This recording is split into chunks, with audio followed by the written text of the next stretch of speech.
Salut les amis, j'espère que vous allez bien. On se retrouve pour une nouvelle vidéo sur l'univers de Boruto 2 Blue Vortex et aujourd'hui on va parler des 4 Shinju qui ont pop dans Boruto 2 Blue Vortex et qui ont une mission bien précise, bouffer 4 individus, donc un chacun, et on va parler de Naruto Uzumaki qui est en danger, mais il peut devenir aussi la réelle menace dans Boruto 2 Blue Vortex, puisque, eh bien, Jura veut le grail. Alors, on a Jura qui est celui qui laisse penser qu'il est le chef des 4 Shinju, on a Matsuri qui est l'alter ego de Mogi, on a Hidari qui est l'alter ego de Sasuke Uchiwa, et on a celui qui n'a pas de nom, mais entre guillemets, qui est l'alter ego de Bug.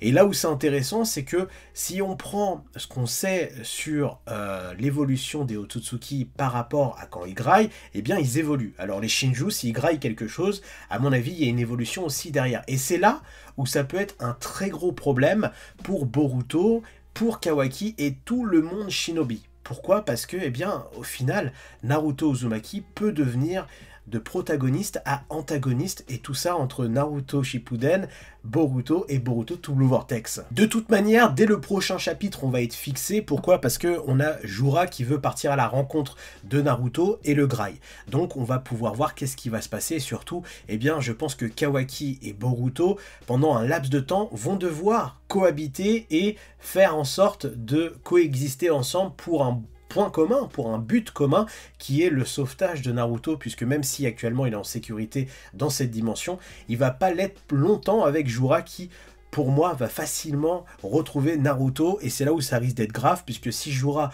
eh bien, graille Naruto, on pourrait avoir, eh bien, cette entité, ce Shinju, qui se métamorphose avec les facultés de Naruto Uzumaki. Donc on aurait un Shinju Naruto, et là ça serait ouf, comme on a Hidari, qui est le Shinju de Sasuke Uchiwa.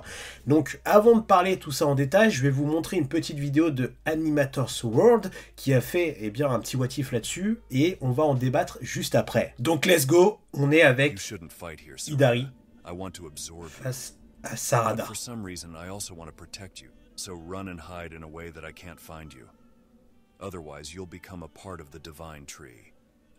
How do you know this gesture? Do you really remember everything? Kawaki, you've done very wrong by imprisoning. C'est ce que je vous expliquais, un Naruto Shinju. If you hadn't done that, Oh I là could là. have saved everyone. Therefore, you must redeem yourself. You must become food for us, and then your emptiness will be filled. And we will become one with you. This will atone for your actions. Forgive me, Seventh.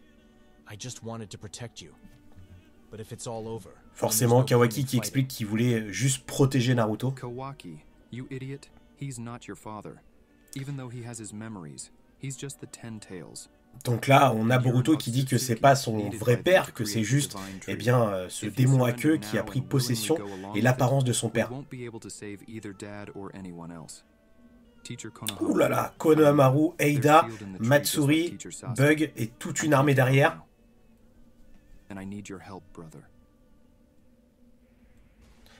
C'est abusé, c'est chaud, c'est très chaud les amis. Et on va en débattre tout de suite en vidéo. Bon, comme on peut le voir dans cette fan animation, ça diffère un petit peu de ma théorie qui est que là, pour le coup, eh bien, tout le monde devient des Shinju grâce aux Shinju primaires. Donc c'est pas vraiment les Shinju qui bouffent les Shinju, c'est juste, eh bien, une transformation de chaque individu en Shinju.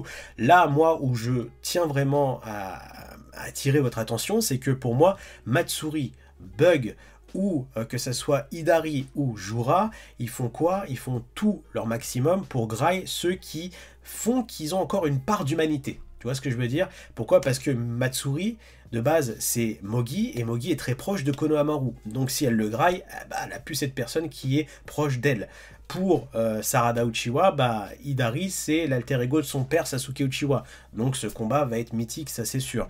On a Bug qui est affilié à Ida. Donc pourquoi? Parce que c'est le seul personnage qu'il a dû garder pendant X années. Donc voilà, ça se tient la route et en plus ils ont le même pouvoir. Et on a Jura qui est pour moi l'alter ego de Jigen. Et c'est là où c'est intéressant, puisque, enfin, de Jigen, ou même d'Ishiki, j'irai plus loin, hein, parce qu'on dirait que la volonté d'Ishiki et de Jigen, eh bien, a réussi à vivre à travers Code et grâce au Shinju. Et pour le coup, on sait que Jigen, Ishiki en veut personnellement à Naruto pour ce mode barillon qui a fait que ça l'a amené à la défaite, même si c'est pas Naruto qui l'a terminé, eh bien c'est à cause de Naruto qu'il y a eu ce point culminant. Donc forcément, pour moi, si on arrive à se dire que chaque entité, ces 4 Shinju, graillent leur part d'humanité qu'il leur reste, eh bien, ils vont pouvoir être en roue libre totale.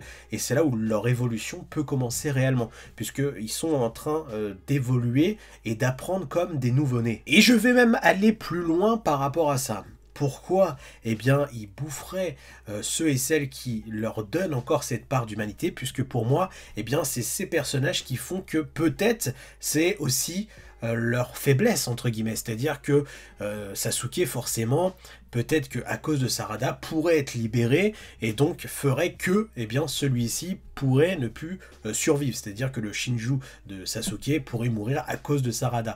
Et vice-versa pour tous les autres Shinju. Et derrière tout ça, ça donne cette complexité de scénario, c'est-à-dire que on a Kawaki et Boruto qui pendant un laps de temps vont devoir cohabiter et s'aider pour un but commun qui est le sauvetage de leur père.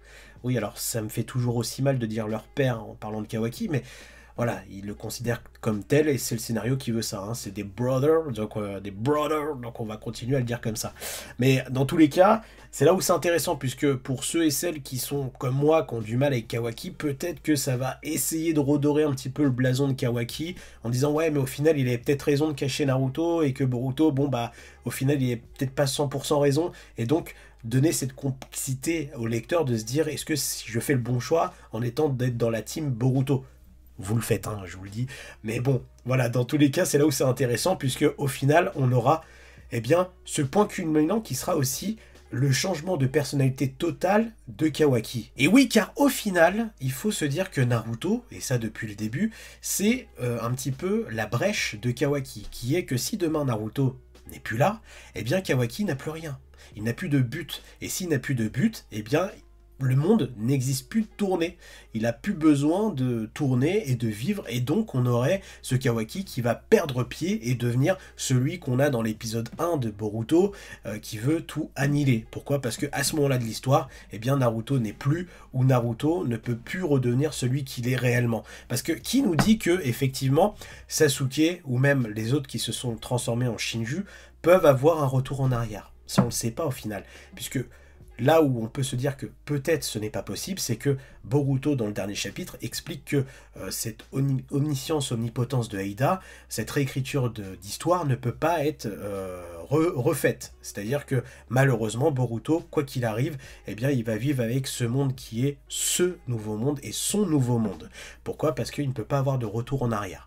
Donc peut-être que pour les Shinju, c'est pareil. Et si c'est le cas, eh bien, on peut se dire que si Naruto n'est plus réellement Naruto, et que Kawaki ne peut pas le sauver, eh bien Kawaki n'a plus le mérite d'exister. Et donc ce monde qui gravite autour de Naruto n'existe plus pour Kawaki, et donc on arrive sur l'épisode 1, où Kawaki perd pied et perd sa mentalité.